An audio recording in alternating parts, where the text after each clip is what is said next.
Topic है inflation. आज हम इस वीडियो में बात करेंगे इन्फ्लेशन के बारे में। अगर मैं as per syllabus of Punjabi university Patiala देखूं तो चाहे वो बीकॉम का स्टूडेंट है, चाहे वो बीबीए का स्टूडेंट है, चाहे वो बीए का स्टूडेंट है, हर कोर्स में आपको मैक्रो इकोनॉमिक्स नाम से सब्जेक्ट मिलेगा एंड उसमें आपको इन्फ्लेशन का टॉपिक मिलेगा।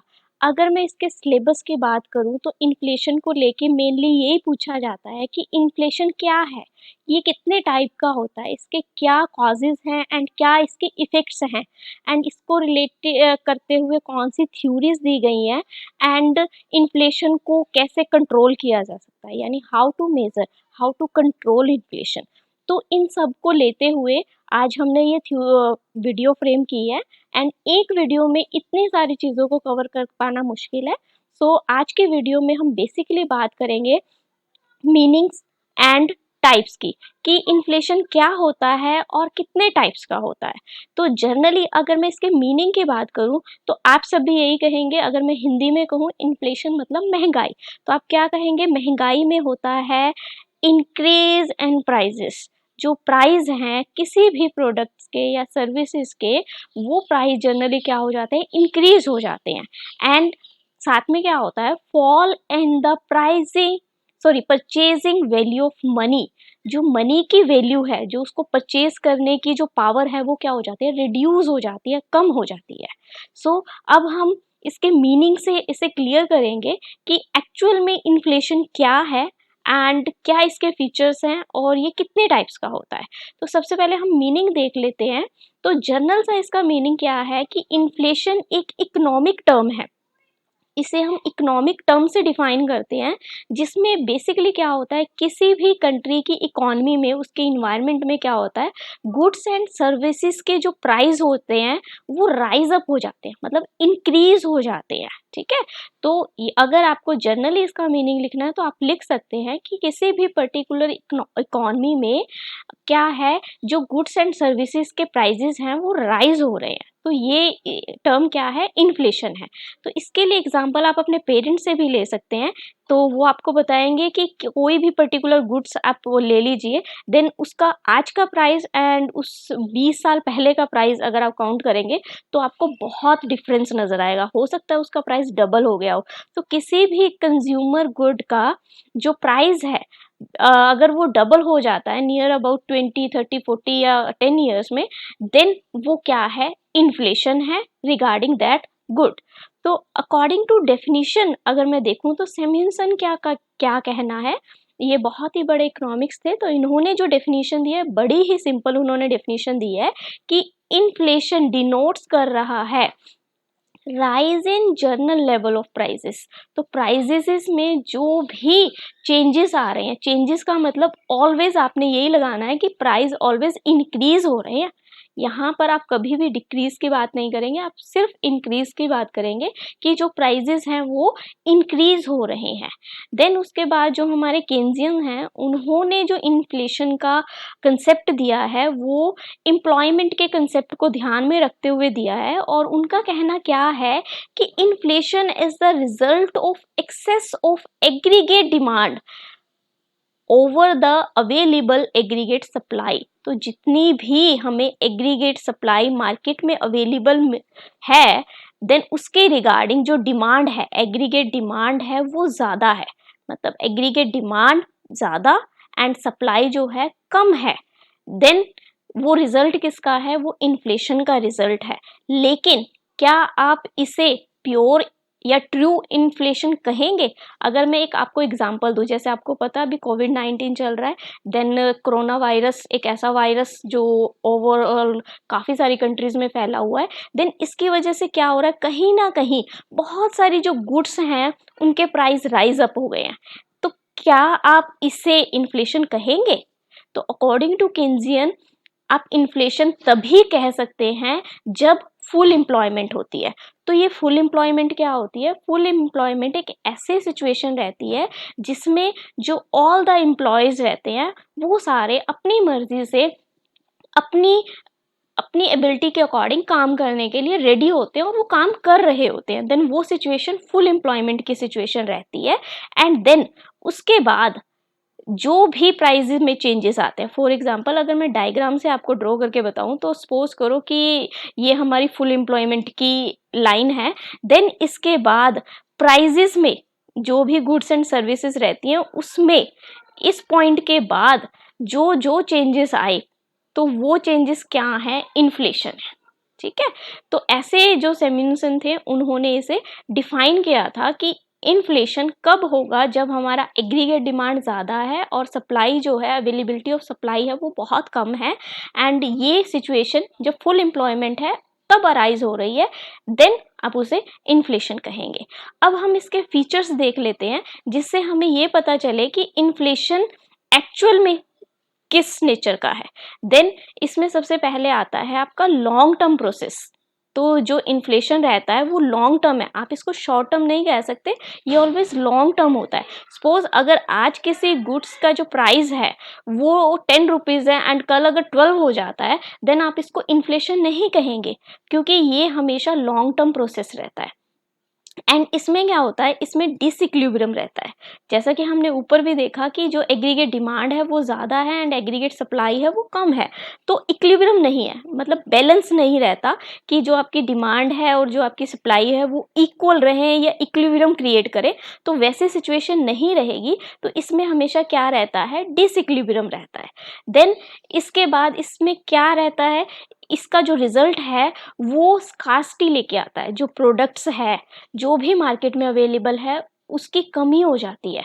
तो आप खुद देखिए कि कोई भी प्रोडक्ट है उसके जो प्राइस है वो राइज हो रहे हैं, एंड जो उसकी प्रोडक्शन है वो तो एक लिमिट तक ही चलेगी एंड जो सप्लाई है वो भी एक लिमिट तक ही होगी, बट जो डिमांड है वो इंक्रीज हो रही है, और डिमांड की इंक्रीज होने की वजह से क्या हो रहा है, उसके प्राइस राइज हो रहे हैं।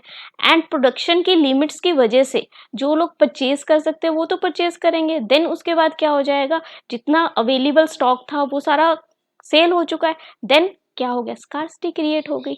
एंड साथ में इन्फ्लेशन क्या है, एक मॉनेटरी फेनिनोमियन है, मतलब इसको आप जब कैलकुलेट करेंगे आप मॉनेटरी टर्म में इसे कैलकुलेट करेंगे या शो आउट करेंगे।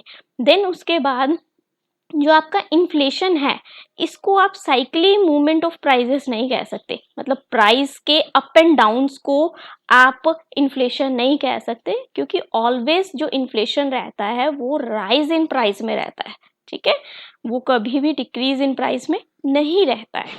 अब इसके बाद हम बात करेंगे इसके टाइप्स की, कि इन्फ्लेशन कितने टाइप का होता है। तो बेसिकली आप जितने भी बुक्स देखेंगे, जितना भी आप ऑनलाइन सर्च करेंगे, आपको अलग अलग इकोनॉमिक्स के थ्रू अलग अलग इसकी टाइप्स देखने को मिलेंगी। तो यहाँ पे हम कुछ टाइप्स है जो इनको एक्सप्लेन करेंगे।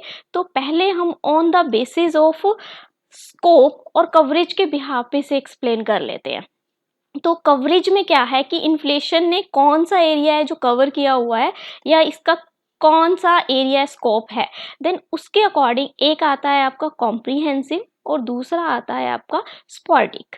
तो कॉम्प्रिहेंसिव का क्या मतलब है कि एक पर्टिकुलर इकोनॉमी, सपोज आप इंडिया की ही इकोनॉमी लगाओ, तो इंडिया की इकोनॉमी में जितने भी गुड्स एंड सर्विसेज की प्रोडक्शन हो रही है, जितने भी गुड्स एंड सर्विसेज प्रोवाइड किए जा रहे हैं, उन सब के ही प्राइस जो है राइज हो गया। तो यहाँ पे आप कॉम्प्रिहेंसिव टर्म लेके चलेंगे, इसे हम वाइड इन्फ्लेशन के नेम से भी जानते हैं, क्योंकि ये एक पूरी इकोनॉमी को कवर कर लेता है, और पूरी इकोनॉमी में जितने भी गुड्स की प्रोडक्शन हो रही है उन सब के जो प्राइजेस हैं वो राइज हो गए हैं, बढ़ गए हैं। ठीक है, एंड इसके ऑपोजिट जो स्पोरेडिक है उसमें क्या है, उसमें हम एक पर्टिकुलर इकोनॉमी का एक पर्टिकुलर एरिया ले रहे हैं, मतलब एक स्पेसिफिक एरिया में, या आप कह सकते हो फ्यू गुड्स, कुछ ही गुड्स हैं जिनके जो प्राइस हैं वो राइज हुए हैं, देन उसको आप क्या कहेंगे, स्पोरेडिक इन्फ्लेशन के नाम से कहेंगे। अब इसके बाद हम इसको डिफाइन कर लेते हैं, इसके जो इन्फ्लेशन की टाइप्स हैं on the basis of time. तो टाइम में हम इसको कैसे कन्वर्ट कर सकते हैं कि इतना टाइम है तो इन्फ्लेशन इतना है। तो उस बिहाफ पे इसे 3 पार्ट्स में कैटेगराइज किया गया है। एक तो है वॉर टाइम, दूसरा है पोस्ट वॉर टाइम, एंड तीसरा है हमारा पीस टाइम। तो वॉर आप नेम से ही है कि युद्ध हो रहा है, लड़ाई हो रहा है। तो इसमें क्या है, 2 कंट्रीज हैं जिनके बीच में आपस में बहुत लड़ाइयाँ हो रही हैं। आपस में बहुत वार हो रहा है। तो अब आप कॉमनली सोच के देखिए कि दो कंट्रीज हैं जिनकी आपस में फाइट चल रही है, देन उस टाइम में जो प्रोडक्शन हो रही है, स्पेशली जो बॉर्डर एरियाज हैं, वहां पे क्या प्रोडक्शन एज इट इज होगी जैसी होनी चाहिए? आपका आंसर क्या होगा कि नहीं मैम, बिल्कुल भी वैसे नहीं होगी। एंड देन जब प्रोडक्शन नहीं होगी, क्या डिमांड में कोई कमी आएगी? तो डिमांड में तो कोई कमी नहीं आएगी, क्योंकि लोगों की डिमांड तो एज इट इज रहने वाली है। बट जो सप्लाई है वो क्या हो जाएगी? वो रिड्यूस हो जाएगी, क्योंकि प्रोडक्शन एज इट इज नहीं हो पा रही है। एंड इस केस में क्या हुआ, डिमांड जो है वो इंक्रीज हो गई है और सप्लाई जो है डिक्रीज हो गई है। एंड इसका इफेक्ट क्या पड़ेगा? इसका इफेक्ट ये पड़ेगा कि जो प्राइजेस हैं वो वार रिलेटेड कंट्रीज में राइज हो जाएंगे। एंड इसकी वजह से जो इन्फ्लेशन आया वो कौन सा हुआ? हमारा वॉर टाइम इन्फ्लेशन हुआ। एंड इसके बाद आता है पोस्ट वॉर। आप खुद समझ रहे हैं, अभी दो कंट्रीज है जो आपस में फाइटिंग कर रही थी, युद्ध हो रहा था जिनके बीच में। एंड जब शांति हो गई है, जब युद्ध खत्म हो गया है, तो आपको क्या लगता है कि जो प्रोडक्शन है, जो भी इंडस्ट्री है या जो भी गुड्स वहां पर मैन्युफैक्चर की गई जा रही हैं, वो एकदम से ही जितनी भी डिमांड है उसको कवर कर लेंगी? नहीं मैम, उनको टाइम लगेगा उनको कंप्लीट करने में। धीरे धीरे जो है वो इंडस्ट्रीज अपने आप को रिकवर करेंगी, देन वो रॉ मटेरियल इकट्ठा करेंगी, देन उसके बाद धीरे धीरे प्रोसेसिंग होने के बाद कहीं जाकर जो है फाइनल गुड तैयार होगी, तो वो मार्केट में सप्लाई करेंगी। एंड धीरे धीरे क्या होगा, ये सारा जो डिमांड का प्रोसेस है, जितनी भी डिमांड हो रही है उसको वो कंप्लीट करेंगे। देन इस प्रोसेस में क्या हो रहा है, धीरे धीरे जो प्राइजेस हैं जो अप हो चुके हैं वो धीरे धीरे कहीं जाके अपने लेवल पर आएंगे। तो इस ऐसे इन्फ्लेशन को हम क्या बोल रहे हैं? Post war inflation. तीसरा है हमारा पीस टाइम। पीस मतलब जो भी कंट्रीज हैं, जितनी भी वर्ल्ड में कंट्रीज हैं, वो जहां पर युद्ध नहीं हो रहे हैं, जैसे फॉर एग्जांपल इंडिया की आप लगा सकते हैं। फिलहाल इंडिया में कोई युद्ध वाली सिचुएशन नहीं है किसी भी कंट्रीज के साथ, तो बहुत ही अच्छी बात है। एंड अभी क्या है, अभी बिल्कुल शांति है। अभी अगर शांति है दैट मीन जितनी डिमांड हो रही है उतनी ही सप्लाई हो रही है। तो मैम इसमें इन्फ्लेशन कैसे आ सकती है? तो इसमें क्या है, कुछ ऐसे फैक्टर्स रहते हैं जो इन्फ्लेशन क्रिएट करने में हेल्पफुल हो जाते हैं। अब ऐसे कौन से फैक्टर्स हो सकते हैं? अब एक फैक्टर है आपका पॉपुलेशन। तो आपको जैसे पता है कि इंडिया की जो पॉपुलेशन है वो इंक्रीज हो रही है। अब पॉपुलेशन इंक्रीज होगी तो उनकी डिमांड भी इंक्रीज होगी। एंड जो हमने अभी बात की थी कि प्रोडक्शन है वो तो एक लिमिट तक ही इंक्रीज होती है, एंड सप्लाई भी एक लिमिट तक ही इंक्रीज हो रही है, बट जो डिमांड है वो कंटिन्यूसली इंक्रीज हो रही है। देन क्या होगा? इन्फ्लेशन आएगा। इसके अलावा हो सकता है कोई नेचुरल फैक्टर हो। नेचुरल फैक्टर जैसे कोई फ्लड आ जाए या कोई सुनामी आ जाए, जैसे कि आपने उड़ीसा में सुना होगा, साउथ साइड बहुत से ऐसे नेचुरल कॉजेज हो जाते हैं जिनकी वजह से क्या हो जाता है, प्रोडक्शन रिड्यूस हो जाता है एंड जितनी डिमांड होती है उसके अकॉर्डिंग सप्लाई नहीं हो पाती है। तो बहुत से ऐसे फैक्टर्स हो जाते हैं जो इन्फ्लेशन का कारण बन जाते हैं। देन इसके बाद हम इसको डिस्क्राइब करेंगे on the basis of government reaction. अब गवर्नमेंट कैसे एक टाइप बन जाती है इन्फ्लेशन की, तो इसमें आता है आपका ओपन इन्फ्लेशन और आपका सप्रेस्ड इन्फ्लेशन। अब ये ओपन इन्फ्लेशन क्या रहता है? ओपन इन्फ्लेशन में जो गवर्नमेंट है, जो भी आपकी पर्टिकुलर इकोनॉमी में प्राइस राइज हो रहे हैं उनको कंट्रोल करने में गवर्नमेंट कोई भी रोल प्ले नहीं करती। मतलब गवर्नमेंट है वो कोई भी स्टेप्स नहीं लेती ताकि प्राइजेस को कंट्रोल किया जा सके। तो ऐसी इन्फ्लेशन को हम ओपन इन्फ्लेशन कहते हैं, जिसमें गुड्स एंड जो सर्विसेज रहती हैं उनके प्राइस कंटिन्यूसली इंक्रीज होते रहते हैं। ठीक है। एंड दूसरी तरफ जो हमारे सप्रेस्ड इन्फ्लेशन रहता है, इसमें जो गवर्नमेंट के एडमिनिस्ट्रेटिव डिपार्टमेंट्स रहते हैं वो पूरा कंट्रोल रखते हैं, वो ऐसे स्ट्रेटेजीज एंड टेक्निक्स यूज करते हैं जिसकी वजह से मार्केट में क्या रहे, जो भी गुड्स हैं उनके प्राइस एक लिमिट तक ही इंक्रीज हो, इतने ज़्यादा इंक्रीज ना हो कि जिसकी वजह से इन्फ्लेशन आ जाए। तो जहाँ पे गवर्नमेंट का पूरा कंट्रोल रहता है वो हमारे सप्रेस्ड इन्फ्लेशन रहती है, एंड जहाँ पे गवर्नमेंट का कोई कंट्रोल नहीं रहता, गवर्नमेंट कोई कंट्रोल नहीं करती, एंड मार्केट में जितने भी गुड्स एंड सर्विसेज हैं वो as it is general price जो है उनके इंक्रीज होते रहते हैं, वो हमारी ओपन इन्फ्लेशन रहती है। तो अभी इसके बाद हम बात करेंगे type of inflation on the basis of cause. कौन से ऐसे कारण हैं, जो कारण हैं हम हमारी नेक्स्ट वीडियो में भी बात करेंगे थ्योरीज के साथ। अभी हम थोड़ा सा इनको मीनिंग के बिहाफ पे समझने की कोशिश कर लेते हैं कि कौन से रहते हैं। तो सबसे पहले आता है हमारा डेफिसिट। डेफिसिट का मतलब क्या होता है, कमी, घाटा। तो बेसिकली जब भी गवर्नमेंट के जो खजाना है, जो उसका स्टॉक है मनी को लेके, वो जब बहुत कम हो जाता है तो जितने भी एक्सपेंसेस रहते हैं वो गवर्नमेंट पे करने में अनेबल हो जाती है। देन वो क्या करती है, बैंक्स से लोन ले लेती है, एंड लोन लेने के बाद क्या होता है कि गवर्नमेंट को जो घाटा हो रहा है और उस घाटे की वजह से जो प्राइजेस इंक्रीज हो रहे हैं, उस इंक्रीज प्राइजेस की वजह से जो इन्फ्लेशन आया उसे हम डेफिसिट इन्फ्लेशन कहेंगे। एंड इसकी बजाय जो दूसरा है क्रेडिट इन्फ्लेशन, इसमें क्या रहता है, क्रेडिट मतलब बोरो करना, उधार लेना, लोन लेना। तो इसमें क्या रहता है, जो बैंक है वो अपने कस्टमर को कह सकते हैं या जो भी पब्लिक रहती है उसको बहुत ही हाई लेवल पे जो लोन्स हैं वो प्रोवाइड कर देती है। मतलब बहुत ही लोन है जो ग्रांट कर देती है, इशू कर देती है, एंड जिसकी वजह से क्या हो जाता है, लोगों के हाथ में बहुत पैसा आ जाता है और वो जो उनकी परचेजिंग पावर रहती है वो बहुत ज़्यादा इंक्रीज रह जाती है, एंड मार्केट में क्या हो जाता है, बहुत ज़्यादा पैसा आ जाता है, एंड ऑटोमेटिकली जब लोगों के पास पैसा आ जाता है तो जो प्रोडक्ट्स के प्राइजेस रहते हैं वो इंक्रीज हो जाते हैं। तो ऐसे इन्फ्लेशन को हम क्रेडिट इन्फ्लेशन कहते हैं। देन उसके बाद आता है स्कार्सिटी। स्कार्सिटी का मतलब होता है किसी भी स्टॉक की कमी हो जाना। देन ये इन्फ्लेशन का टाइप कैसे है, तो कई बार क्या रहता है, आप भी इसको जनरली अपनी लाइफ में देख सकते हैं कि कई बार होता है कुछ एस्टिमेशन लग जाता है कि भाई फ्यूचर में एक पर्टिकुलर प्रोडक्ट है एंड इसके जो प्राइजेस हैं वो इंक्रीज होंगे।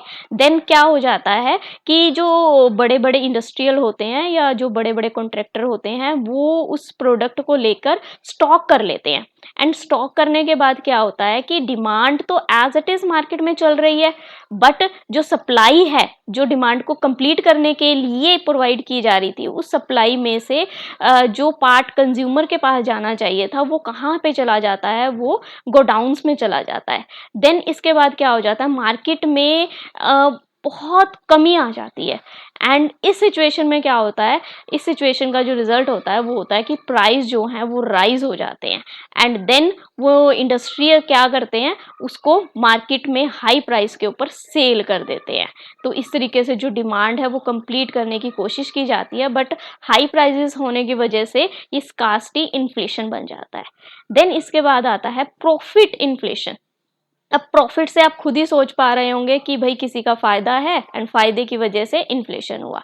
तो अब यहाँ पे क्या है, जो बहुत बड़े बड़े इंडस्ट्री होते हैं, देन वो जो भी प्रोडक्ट को मैन्युफैक्चर कर रहे होते हैं तो उनके जो भी प्रॉफिट का पार्ट रहता है वो उसको डबल ट्रिपल या बहुत ज़्यादा करना चाहते हैं। तो प्रॉफिट को इंक्रीज करने के लिए वो जनरली क्या कर देते हैं, जो भी उनके प्राइजेस रहते हैं प्रोडक्ट के, उसमें अपना जो प्रॉफिट का शेयर है वो इंक्रीज कर देते हैं, एंड देन उसके बाद क्या होता है, ऑटोमेटिकली जो भी प्रोडक्ट रहता है उसका प्राइस इंक्रीज हो जाता है।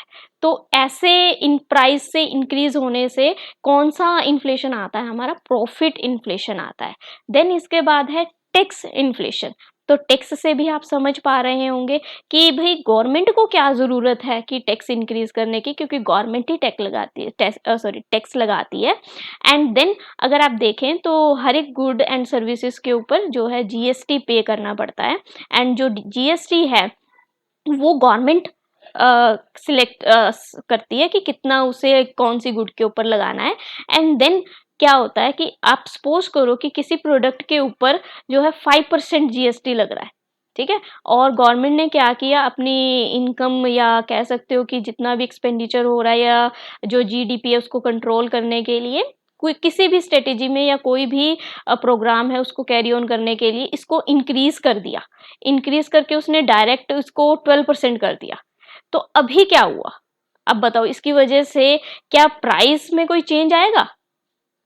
नहीं मैम, कोई चेंज नहीं आएगा। अच्छा, आपका प्रोडक्ट है अभी 10 रुपीज का है, ठीक है, देन उसके ऊपर अभी कितना परसेंट लग रहा है? 5% लग रहा है, ठीक है। अभी आप 5 की जगह पे 12% लगा रहे हो, तो मुझे ये बताओ कि आपका जो प्राइस है प्रोडक्ट का, क्या अभी भी वो 10 रहेगा? नो मैम, वो तो इंक्रीज हो जाएगा। देन इंक्रीज होके जो प्रोडक्ट का एक्चुअल प्राइस था वो, इसमें तो प्रॉफिट भी ऐड नहीं हुआ, लेकिन फिर भी जो प्राइस है वो इंक्रीज हो गया। तो जो प्राइस इंक्रीज हुआ उसका इफेक्ट किस पर आया? उसका डायरेक्टली इफेक्ट किस पर आया? कस्टमर पर आया, ठीक है ना। और मार्केट में क्या हो गया?